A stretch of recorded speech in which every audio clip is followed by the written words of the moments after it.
오늘 아침에 우리에게 주시는 하나님의 말씀은 민수기 12장 1절부터 16절 말씀입니다. 한 절씩 교독하겠습니다. 모세가 구스 여자를 취하였더니 그 구스 여자를 취하였으므로 미리암과 아론이 모세를 비방하니라.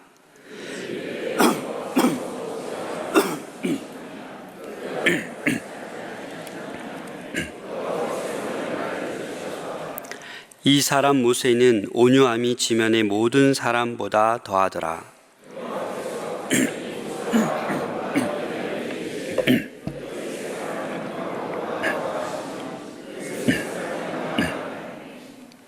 여호와께서 구름 기둥 가운데로부터 강림하사 장막문에 서시고 아론과 미리암을 부르시는지라. 그 두 사람이 나아가매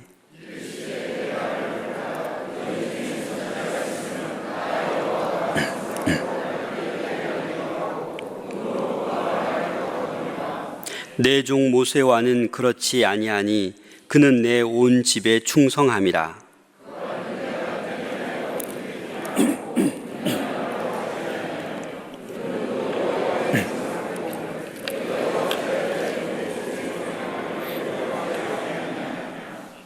여호와께서 그들을 향하여 진노하시고 떠나시매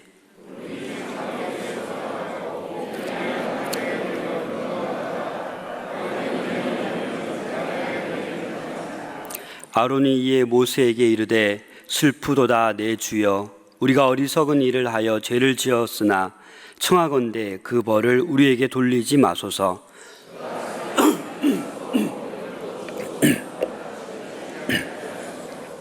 모세가 여호와께 부르짖어 이르되 하나님이여, 원하건대 그를 고쳐 주옵소서.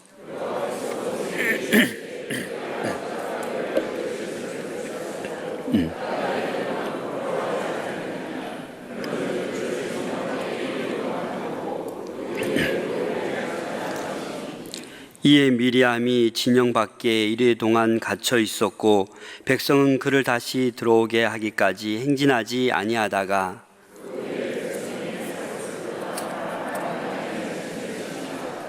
아멘. 모세가 광야에서 이스라엘 백성들을 인도하는 과정 속에서 그 마음이 심신이 피곤했는지 혹은 위로를 얻을 수 있는 길을 찾고 싶었는지 구스 여자와 결혼을 하게 됩니다. 성경상으로 나오는 모세의 두 번째 아내입니다. 구스 여자는 북아프리카 계열에 있는 흑인 여자이지요. 그렇게 알려져 있습니다.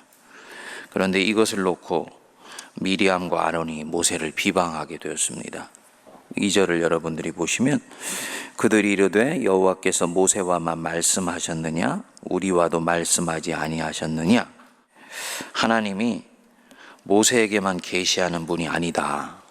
우리에게도 계시하시고 우리에게도 말씀하신다. 모세가 하나님과 백성 사이에 배타적이고 단독적인 중개자 혹은 중재자가 아니라는 주장입니다. 일리가 있는 얘기입니다. 미리암은 선지자입니다. 유대의 그 미드라시에 의하면은 모세의 누이고, 모세가 태어나자마자 나일 강물에 떠내려갈 때 뒤쫓아가서 그 바로의 공주와 자기 어머니 사이를 연결시켜 준 사람이라고 그렇게 미드라시에는 알려져 있습니다. 홍해를 건넌 이후에 미리암의 노래를 불렀지요. 그래서 여선지자, 선지자입니다. 아론은요, 모세의 형입니다. 제사장의 우두머리입니다. 당연히 대제사장입니다. 그러니까 하나님과 백성 사이를 중재하는 자이죠. 그러니까 이 미리암과 아론이 모세에게 이를 비판하며 얘기했다는 것은 자기 자신들도 하나님과 소통하며 하나님 우리에게도 말씀하시고 또 우리 또한 하나님의 음성을 듣는다라고 얘기를 하는 일견 상당히 일리가 있는 주장입니다. 선지자들이고 그리고 제사장들이기 때문입니다. 아마 모세가 광야에서 한가롭게 둘째 부인이나 얻고 쾌락을 즐긴다고 이 미리암과 아론이 비방하니까 주변 사람들이 그렇게 얘기를 했겠지요. 그런 얘기 함부로 하지 마세요. 모세는 하나님과 대화하는 사람입니다. 하나님의 대리자입니다. 이렇게 얘기를 말하니까 하나님이 우리에게도 말씀하신다. 그는 배타적인 권위를 가진 사람이 아니야 라고 반박하면서 이 2절이 나온 것 같습니다. 모세 앞에서 이 말을 한 것이 아니고요, 모세 뒤에서 은근히 이 말 하면서 반대 세력을 형성했던 것 같습니다. 즉 이것은 이들의 생각이 공동체 안에 유포되었다라는 것을 얘기를 하는 것입니다. 하나는 선지자, 하나는 제사장, 이스라엘의 지도자 그룹이 모세의 권위에 도전을 한 것입니다. 우리가 모세보다 못할 것 없다라는 판단입니다. 그런데 하나님 보시기에 그 생각은 교만함이었습니다. 모세는 반응하지 않고 가만히 있었습니다. 그런데 2절 뒷부분에 보면 여호와께서 이 말을 들으셨다. 여호와께서 이 말을 들으셨더라. 그리고는 하나님이 셋을 모이라고 하시고는 이 셋 앞에서 모세에 대해 평소에 지켜보아 보셨던 견해를 말씀하시지요. 6절 중간에 보시면 이르시되 내 말을 들으라. 너희 중에 선지자가 있으면 나 여호와가 환상으로 나를 그에게 알리기도 하고 꿈으로 그와 말하기도 하거니와 내 종 모세와는 그렇지 아니하니 그는 내 온 집에 충성됨이라. 내 종 모세는 온 집에 충성됨이라. 평소에 모세에 대해서 하나님이 가지고 계셨던 견해를 말씀을 하는 것입니다. 모세가 참 위로를 받았을 것 같아요. 하나님이 자기 광야로 이끌어내셔가지고는 부려먹으시기만 하는 줄 알았는데 나를 인정하시고 계셨구나. 모세는 위로를 받고 미리암과 아론은 가슴이 철렁했을 것입니다. 결국 지도자 모세를 비방하고 도전했던 이 미리암의 온몸에 나병이 나고 이제 그 병이 자신에게도 미칠까 두려워하고 염려했던지 이 아론이 회개하고 모세에게 간청을 합니다. 슬프다 내 주여, 우리가 어리석은 일을 하여 죄를 지었으나 청하건대 이 벌을 우리에게 돌리지 마옵소서. 결국은 모세가 중보하고 하나님이 미리암을 7일 동안을 진 밖에 갇혀 있게 하고 난 뒤에 7일 이후에 진으로 돌아오게 하고 공동체 전체가 바란 광야를 향해서 전진해 나가게 됩니다.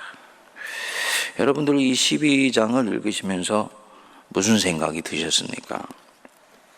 별로 묵상하면서 현대교인들이 읽기에는 별로 행복한 그런 장은 아닙니다. 왜냐하면 지도력에 순종하는 부분에 대한 말씀이기 때문입니다. 읽고 묵상하고 적용해서 전달하는 교회의 교역자이고 목회자인 제가 얘기하기는 아주 해피한 본문일지 모르지만 성도들이 읽기에는 별로 해피하지 않아요. 그리고 현대교회 안에서 가장 자리매김하기 어려운 대목 중에 하나가 바로 이 영적 지도력입니다.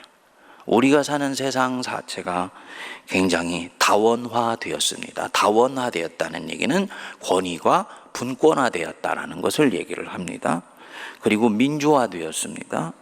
그래서 영적 지도자의 권위를 인정하지 않으려고 하거나 인정하더라도 대단히 옹색하게 인정하려고 하는 것이 사회의 일반적인 흐름이고 교회 안에도 들어와 있는 흐름입니다. 영적 지도자의 말에 잘 순종하려고 하지 않는 흐름입니다. 제가 한국 교회사나 이런 흐름들을 살펴보면 목회자의 잘못이 저는 대단히 먼저 크다고 생각을 합니다. 우리 한국교회 성도들이 본래 목회자나 교역자의 말에 굉장히 순종하는 신앙을 가지고 있었습니다. 목회자의 말을 어려워하고요, 그 듣는 것을 하나님 말씀 듣듯이 들었습니다. 목사님 말씀하시는데 들어야 돼. 그런데 교역자들이 이 말을 남용해서 사용을 했습니다. 주신 권위를 모세처럼 하나님의 일을 이루려고 하는데 쓰지를 않고 자기 지위를 강화시키는데 써버렸습니다. 목사가 말하면 들어야지. 근데 나중에 들어보니까요, 그것은 자기의 유익과 이익을 위해서 사용하는 것입니다. 9월 달에 총회가 있습니다만 제가 반복해서 성도님들한테 특정 교회 그 세습 문제, 본인은 세습이 아니라고 얘기를 하는데 그게 아주 고약한 부분 중에 하나가 그 부분이었습니다. 그 교회는 목회자의 권위가 아주 추상처럼 서 있었던 교회입니다. 결과적으로는 어떻게 됐느냐? 그것을 본인을 위해서 사용하는 꼴이 돼버린 것입니다. 성도들은 레슨을 받는 거예요. 아니, 목사님 말 잘 따라가면 오히려 저런 식으로 돼버리네. 조심해야 되겠네. 하나님 앞에 가면요, 한국 교회 때문이라도 아주 엄하게 책망받는다고 저는 확신합니다. 그런 식으로 사용하는 사람들이 있는 것입니다. 그런데 여러분, 이것 때문에 건강하게 교회를 섬기려고 하고 신실하게 교회를 받들려고 하는 목회자들조차도 교회를 섬기면서 건강한 권위를 행사하는데 그대로 어려움을 당하게 되는 것입니다. 교인들이 잘 분별을 하셔야지 돼요.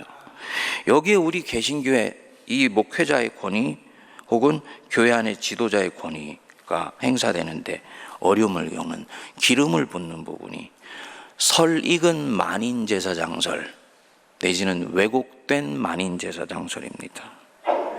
교역자뿐만 아니라 우리도 제사장이다. 우리도 주님의 말씀을 듣고 성령을 받은 동등한 자들이다.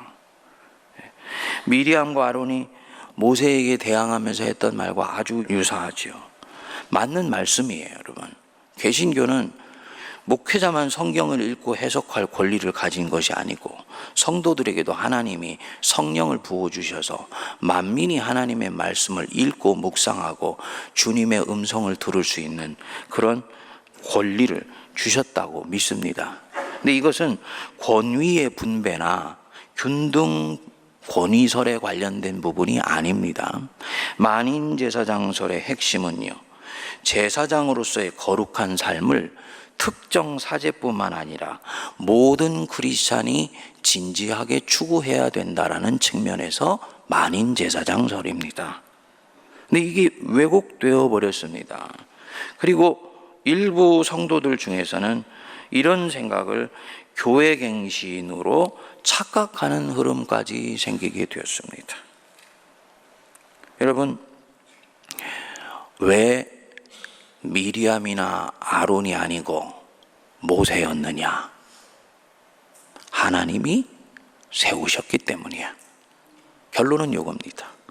하나님은 여기에서 모세의 충성과 신실함과 당신을 향하는 순전한 마음을 강조해서 말합니다만 하나님이 그 모세를 픽업해서 이끌어 오시고 내치시지 않는 이유는 이런 부분들을 모세의 신실함을 보시는 하나님의 안목이죠.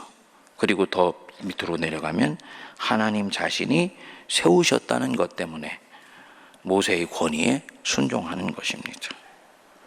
저와 여러분들이 그것이 누구건 간에 세워주신 권위에 순종하는 것은 하나님의 주권에 순종하는 것과 동일한 부분입니다.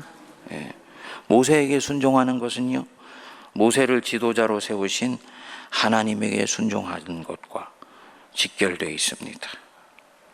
목사님이 자기 말 잘 들으라고 말씀하시는 것 아닌가 라고 들으실 수도 있습니다만 이 부분에 있어서는 목회자인 저나 우리 부목사님들, 교역자들이 하나님 앞에 늘 깨어 있어야 되는 대단히 중요한 책무를 가지고 있는 부분들은 말할 것 없고요. 또 동시에 교역자와 그 입에서 나오는 말씀에 잘 순종하는 것은 성도의 신앙을 건강하게 세우고 공동체를 바르게 세워가는 것과 직결되어 있습니다. 목회자의 바른 신앙 지도를 받으려고 하지 않는 것은 그것은 바른 신앙이 아닙니다, 여러분. 그것을 마치 주체적이고 단독적이며 어떤 깨어있는 독립적인 신앙이라고 생각할지 모르지만 하나님이 안 기뻐하세요. 하나님은 공동체에 세우신 지도자를 통해서 당신의 뜻을 보이십니다. 여러분들이 듣지 못하고 보지 못하는 부분도 보게 하십니다. 그래서 목회자의 신앙 지도를 받지 않으려고 한다. 그 부분을 받아들이는 것을 대단히 꺼려한다. 목사님 뜻이라고 꼭 따라야 됩니까? 이건 굉장히 조심스럽게 해야 되는 말입니다. 그분이 한국교회 누구든 이단을 가르치지 않으며 돈이나 여성 문제 때문에 스캔들에 빠져 있지 않으며 적어도 기도하는 분이다 할 때는 그 목사님의 말씀과 거기서 나오는 지도력은 순종하는 것이, 그것이 성경적인 신앙이고 바른 신앙이며 저와 여러분들을 온전한 곳으로 이끌어가는 신앙입니다. 특별히 저는 하나님이 직접 모세에게 얘기하지도 않은 부분들을 하나님이 말씀해 주신 부분들은 하나님이 아마도 모세의 지도력을 세우면서 이 모세 속에 있었던 영적 의욕을 끌어일으켜 세우는 주님의 탁월한 식견이 함께 들어있는 것이다 라는 생각을 했습니다. 교회를 섬길 때 여러분들의 영혼을 돌보는 사람들이 기쁨과 감사함으로 일을 할 수 있도록 해주셔야지 돼요. 가장 무서운 대목이 이 부분입니다. 지도자가 가지고 있는 하나님을 향한 선한 뜻이 공동체에서 실현되어 가지를 못하고 몇 차례 이렇게 꺾여 나가게 되면요, 목회 의욕이 꺾이게 됩니다. 그럼 원수가 지도자 안에서 속삭입니다. 에이, 뭘 그렇게까지 하려고 해. 피곤하고 힘들게. 그냥 대충 해. 원하는 대로 해줘. 이런 마음이 찾아오게 됩니다. 이 순간 그 공동체는 창의력과 비전과 역동성을 잃어버리게 됩니다. 목회자가 의욕적으로 일을 할 수 있는 여건과 환경을 만들어주는 것은 오늘날 한국교회가 새로워지는 데 있어서 대단히 중요한 관건입니다. 이전에는 카리스마적 리더십을 휘두르는 잘못된 목회자 때문에 교회에 어려움이 생기게 되었다면 21세기 포스트 모더니즘 시대의 리더십의 어려움은 건강한 권위가 교회 안에서 실현되지 못함으로써 교회가 새로운 영적 호흡과 생명력을 가져가는데 어려움을 겪는 시대로 이제는 들어가게 되는 것입니다. 이런 부분에 있어서 우리 세문안교회는 한 차례 더 깨어있는 그런 은혜가 임하게 되기를 바랍니다. 히브리서 13장 17절에 보면 사도 바울이 이 부분에 대해서 아주 성도들에게 깨어있도록 권면을 합니다. 너희를 인도하는 자들에게 순종하고 복종하라. 그들은 너희 영혼을 위하여 경성하기를 자기들이 청산할 자인 것 같이 하느니라. 그들로 하여금 즐거움으로 이것을 하게 하고 근심으로 하게 하지 말라. 그렇지 아니면 너희에게 유익이 없느니라. 우리 목회자들 또 우리 장로님들이 주님을 섬길 때 근심으로 하게 하지 않고 즐거움으로 할 수 있도록 여러분 기도해 주시고 격려해 주시고 의욕을 북돋아 주실 수 있게 되기를 바랍니다. 그래서 공동체가 정말 주님 기뻐하시는 공동체가 될 수 있게 되기를 주님 이름으로 축복드립니다.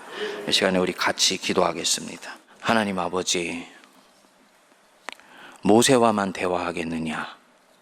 우리에게도 말씀하시는 하나님이다 라는 그 말 속에 숨은 의도를 살피시고 감찰하셔서 그 말하는 자를 부르시고 따끔하게 나무로 하신 우리 하나님의 마음이 우리들 속에 비춰올 수 있게 하여 주옵소서. 거대한 세속화와 다원주의와 민주주의의 흐름 가운데 오늘날 한국교회 영적 지도자들의 자리매김을 하는 것이 대단히 어려운 상황입니다. 무엇보다도 바른 영적 권위를 행사하지 못한 교역자들을 용서하여 주시고 목회자들에게 주님 회개의 영을 허락하여 주시기를 간절히 원합니다. 바라옵기는 우리 세문안교회는 건강한 영적 권위가 세워지게 하시고 목회자의 바른 신앙적인 지도를 합당하게 받아들이게 하여 주셔서 교회가 은혜와 진리 가운데 강건하게 하여 주시고 거친 이 세상 광야를 헤쳐나가 약속의 땅 가나안 땅으로 들어가는 아름다운 신앙 공동체 여호와의 군대로 강건하게 서게 하여 주시옵소서. 말씀을 청종하는 성도들 심령 속에 선포되는 말씀을 들을 수 있는 귀를 또한 허락하여 주시옵시고 즐거움으로 모든 교역자들이 일을 하며 근심으로 하지 않도록 기도하며 격려하며 함께 응원하는 아름다운 주의 공동체가 되게 하여 주시옵소서. 섬기시고 일하시는 우리 장로님들께도 은혜를 내려 주셔서 아침부터 저녁까지 수고하는 그 발걸음 복되게 하시고 세상에서 하는 일들이 아버지 하나님이여 풍성하게 하여 주시며 우리 모든 성도들의 오늘 하루의 삶의 자리에도 은혜를 더하여 주옵소서. 지금은 우리 주 예수 그리스도의 크신 은혜와 하나님 아버지의 만극하신 사랑하심과 성령님의 위로교통 감동 감화 역사하심이 이 자리에 고개 숙인 하나님의 백성들, 하나님의 말씀을 청종하며 세워지신 권위에 기쁨으로 순종하며 또 세움받은 자들은 두렵고 떨림으로 모세처럼 하나님의 종노릇을 충성되이 감당하기를 다짐하는 모든 주의 백성들 머리 위에 피로 값주고 사신 이 제단과 이 나라와 이 민족과 저 풍력과 온 열방에 흩어져 있는 하나님의 백성 공동체 위에 이제로부터 영원토록 함께 하옵시기를 간절히 축원하옵나이다. 아멘.